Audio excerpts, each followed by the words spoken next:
Fizi News 24. Média d'information en temps réel. Fizi News 24. Chombo cha habari kwa muda sahihi. Média d'information en temps réel.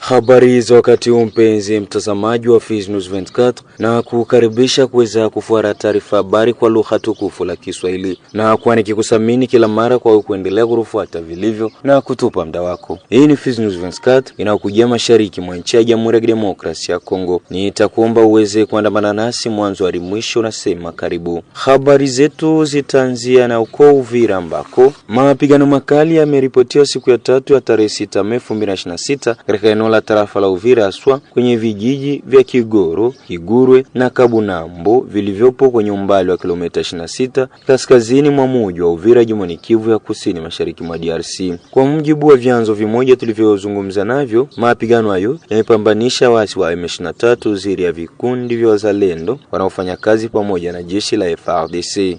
Na kwingineko ni kwamba shirika la raia Sosiko RDC mjini Baraka imetaja kupongeza hatua iliyochukuliwa na wajumbe toka Kinshasa wa kuja kuhamasisha raia wanaoishi tarafani Fizi na mji wa Baraka kuishi kwa amani. Abeka Kozi cha Kubuta Jojongonda ni coordinator wa shirika la raia Sosiko RDC, atoa mtazamo wake kama shirika kiraia kuhusu ujumbe huo.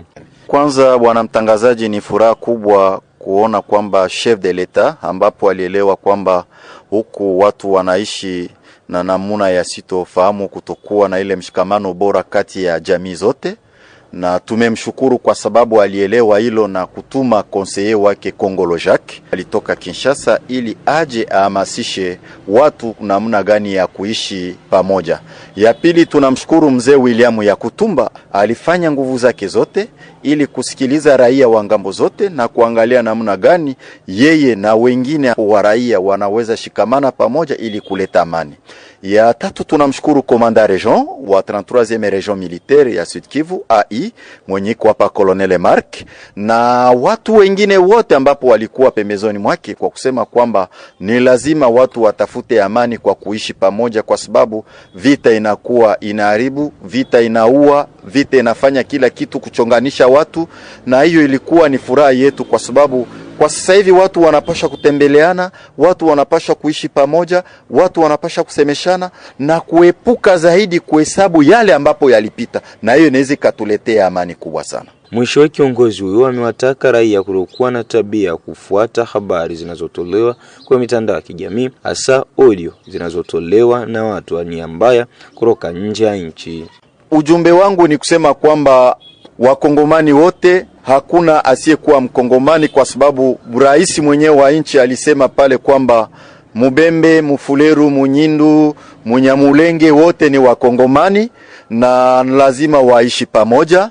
Na sisi tunaomba watu wasikwe wanafata sana vitu ambapo vinakuwa vinawekwa kwenye mitandao ile marezo sosio, kwa watu wanashiba yabo bugali kula Ameriki, wanatumatuma vitu ambapo vinakuwa vinaongeza chuki na vinaongeza fitina na vinakuja kuongeza zaidi mauaji katika tarafa letu la Fizi. Na hiyo sisi tunaikemea na kuomba watu waache, tushikamane pamoja, tutembeleane, tuzishane biashara na watu waishi kwa amani kama zamani. Kwa hiyo inaweza ikatusaidia zaidi sana ya zaidi, kwa sababu hakuna kitu kingine inaweza kashinda bila watu kuikaa pamoja. Na wakati wanaikaa, lakini watu watoshe ile tunasema unafiki, kwa sababu wakati hakuna unafiki, basi unakuwa majadiliano inakuwa ni ya kweli na kunaleta amani katika watu wote kwa njia ya usalama, pasipokuwa na chuki katika moyo. Tukiwa tu katika mji wa Baraka ni kwamba yametamatika Alhamisi ya tarehe 7 Mei 2026 mitihani ya taifa awamu ya kwanza katika mji wa Baraka, ambako wanafunzi wa kidato cha 4 wametaja kuwa mitihani hiyo imefanyika kwa utulivu na amani licha changamoto za sasa za usalama mdogo na yokabili eneo la mashariki mwa nchi.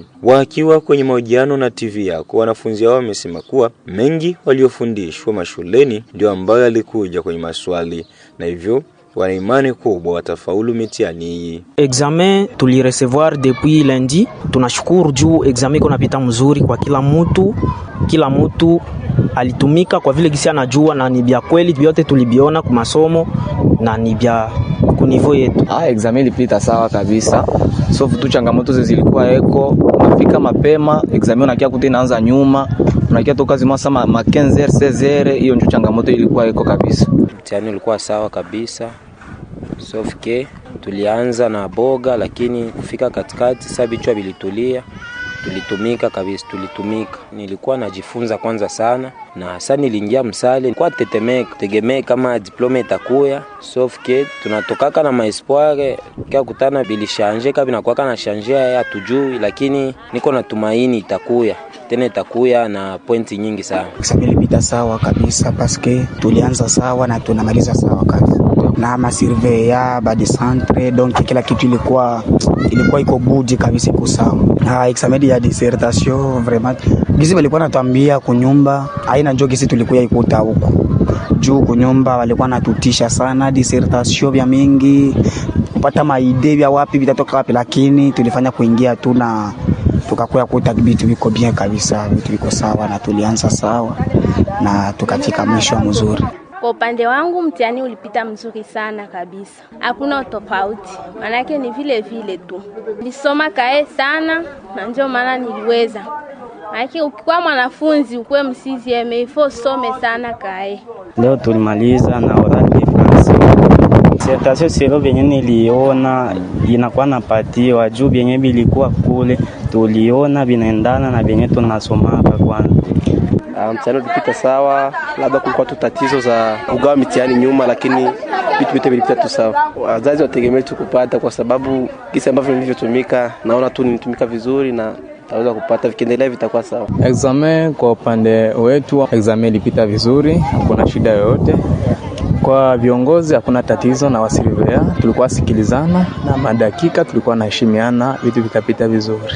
Na kwingineko ni uko Kale ambako mvua kali ilionyesha mnamo usiku wa kucha siku ya 4 ya wiki hii imesababisha mmomonyoko mkubwa na kupelekea maafa ya watu na vitu vingi katika eneo tofauti za tarafa Kale jimboni Kivu Kusini.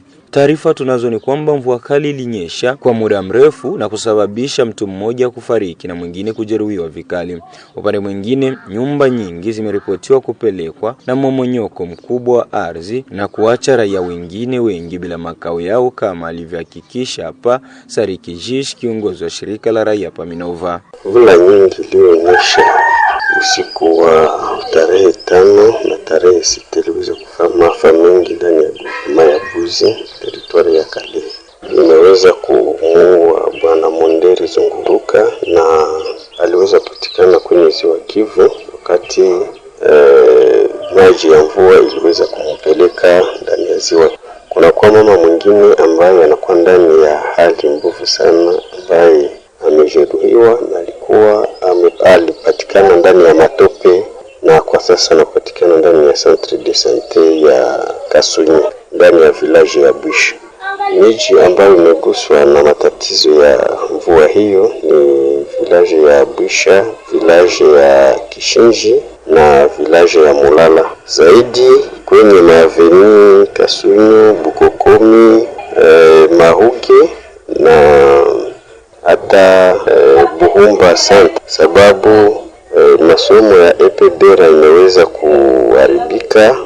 Toilette zote 6 zimeweza kujaa maji na wanafunzi wanakuwa na ugumu ya kuweza kufanya bezo. Kwa hiyo masomo pia ya EP Kasunyi iliweza kupata magumu, toilette zilijaa na hata nafasi nyingi zimeweza kupelekwa. Vibambasi vya somo vimeweza kuharibika. Ndio maana tunaomba kwa wafadhili kujia msaada population ya Mahuge, kujia msaada huyo ambaye anakuwa ndani ya hospitali. Hata mashamba zimeweza kuharibika sababu mimea yote imeweza kuharibika na mvula. Ndio maana tunalomba msaada kwa mashirika za kihutu na watu wa moyo mwema watujie msaada na mbegu, hata na mafugo. Pia kwenye shule waweze kutengeneza toaleti zingine na mahali ambapo kumeharibika, manjanja ambazo zimeharibika. Huko Fizi ni kwamba administrator wa tarafa la Fizi Sami Kalonji Baribanga ametaja kupongeza kazi za miradi ya maendeleo ambayo inakuwa ikitekelezwa naye mkuu wa sekta Nganja ndani ya vijiji vyake. Kwenye mazungumzo na vyombo vya habari, administrator huyo wa tarafa la Fizi ameweka bayana kutambua ushupavu unaoendeshwa na mkuu wa sekta Nganja Bwana Kili Bernard kwa kujibu kwa asilimia kubwa malalamiko ya raia wake. Huyu amewataka raia wa sekta Nganja kwa ujumla kwa nyuma mkuu wa sekta Nganja kwa maendeleo zaidi ya vijiji vyao. Mais parmi les chefs de secteur wenye banatumikaka mzuri sana, les chefs de secteur performants, wa kwanza ni Akili Bernard. Je le dis sincèrement parce que yeye huyu hakuna siku nampigia simu na mlomba faraka yeye huyu kwa Akili Bernard, mimi administrateur ni kunjala, unaona yeye kama kuku benye napendaka sana manière yao ya kutumika c'est Akili Bernard. Donc c'est quelqu'un qui travaille mzuri sana. Na bia mingi benye anafanyaka na bisapoti. Na ndio maana mwe ba chef de groupement, mwe ba chef de village, mwe mashirika ya kiraia, wazee wa mungini tunapaswa kumunga mkono. Parce que najua Nganja kuna kwaka resistance na ile ubakuzi. Kusema haiko kwetu. Unajua kisi mnasemaka. Mais en tout cas kumunga mkono ni lazima sana. Akili Bernard c'est parmi ba chef de secteur benye banatumika mzuri sana. Et puis ma initiative zake za mingi ni bon naturellement na via akwa kinaheshima kwao, mais ailleurs il est mis à apprécier que peut-être huku kunyumba utakuta bamoya bako un peu dubitatif clopin clopa, mais en tout cas c'est parmi les chefs de secteur venye banatumika kama mzuri sana. Mpenzi mtazamaji, bila shaka ni hapo ndipo tumefika mwisho wa taarifa ya habari kwa lugha tukufu la Kiswahili, na kushukuru na kusamini ambao tufuata mwanzo hadi mwisho. Fizi News 24, média d'information en temps réel. Fizi News 24, chombo cha habari kwa muda sahihi. Média d'information en temps réel.